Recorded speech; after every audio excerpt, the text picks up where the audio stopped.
à ki nga xam ne moo di Monsieur Moustapha Niasse, ancien président de l'Assemblée nationale.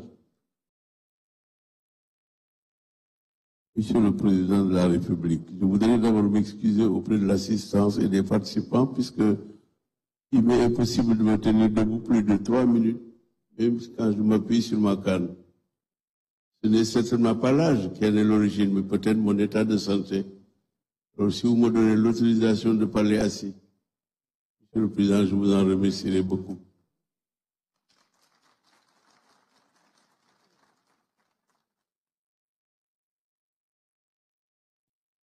Monsieur le Président de la République,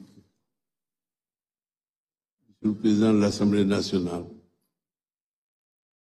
Monsieur le Premier ministre, Mesdames, Messieurs les chefs d'institution, toutes autorités en vos rangs et grades, je vous salue avec respect et avec considération. Sans doute le privilège de l'âge vous vaut de devoir prendre la parole devant cette auguste assemblée et devant ces éminents participants au dialogue national qui va se dérouler pendant presque une semaine, je crois, à partir d'aujourd'hui. Monsieur le Président, merci de votre invitation que j'ai reçue avec fierté. J'ai tenu personnellement à venir répondre à cette invitation.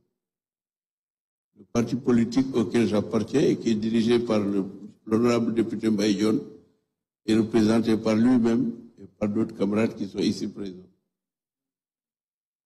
Monsieur le Président de la République, ce dialogue est venu à son heure. Une année après l'exercice du pouvoir suprême par vous-même et par l'équipe qui vous seconde dans cette éminente mission. Le président Senghor définissait l'État moderne par 3 critères. Le premier, c'est des finances saines. Il disait le premier critère qui constitue le soubassement d'un État moderne, c'est des finances saines. Le second critère, c'est une administration organisée. Et le troisième, une justice indépendante. Voilà, selon le président Senghor, dont j'ai été l'élève, le disciple, comment se définissait à son niveau, et selon lui, l'État moderne. Les finances saines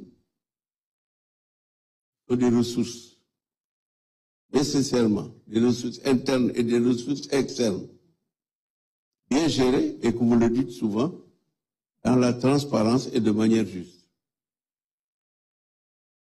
Une administration organisée, c'est une administration du développement qui permet un contact direct entre les administrateurs et les populations sous le contrôle, sous l'autorité, à travers des synthèses qui sont faites régulièrement de manière que les outils du développement soient utilisés au mieux qu'il est possible, de manière à atteindre les populations dans leur recherche de bien-être, de santé, de salubrité, de sécurité et de rêve.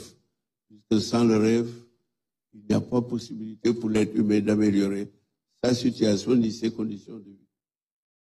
La justice indépendante, qui est la justice rendue au nom du peuple, pour le peuple et par le peuple.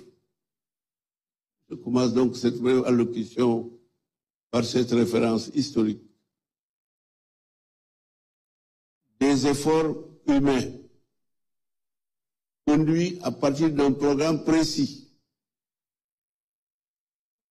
dans le cadre d'une volonté commune partagée pour sortir des ornières du sous-développement, puisque le sous-développement se définit par les difficultés inhérentes à la vie quotidienne, et il n'existe pas un seul pays au monde où il n'y ait pas de problème de développement. Puisque le développement est un exercice continu, à composantes multiples, par étapes régulières, mais il est porté aussi par des institutions de toute république et de tout État, tous les empires et les royaumes, ensemble, la main dans la main, avec les 3 références que vous donnez souvent dans vos allocutions, Monsieur le Président de la République, c'est-à-dire la tolérance, la vision partagée, la solidarité et la volonté d'aller de l'avant par le partage des cœurs et des idées, des initiatives et des projets, et aussi par cette volonté commune de vivre ensemble dans un commun vouloir qui permette à chaque citoyen de bénéficier des droits et obligations qui sont les siennes, mais surtout, qui sont les siens, mais surtout, que chaque population soit consciente de ses devoirs, de ses obligations vis-à-vis de la communauté, respecter la loi, se soumettre à la loi, pour qu'ensemble, tout le monde, chacun, bénéficie justement des efforts et des résultats de ces efforts en matière de développement. Je vous remercie, Monsieur le Président de la République.